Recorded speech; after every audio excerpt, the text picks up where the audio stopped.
How to cancel Zalando order. Open the Zalando app or website and log into your account using your credentials.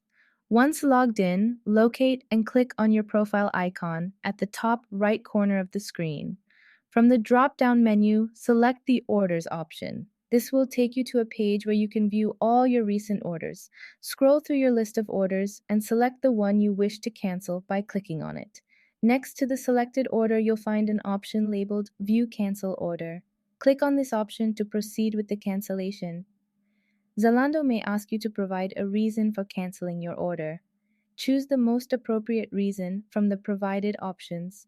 Follow any additional prompts or steps required to confirm the cancellation of your order. This may include confirming your cancellation request and providing any necessary details. Once the cancellation process is complete, you should receive a confirmation message indicating that your order has been successfully cancelled. That's how you can cancel Zalando order.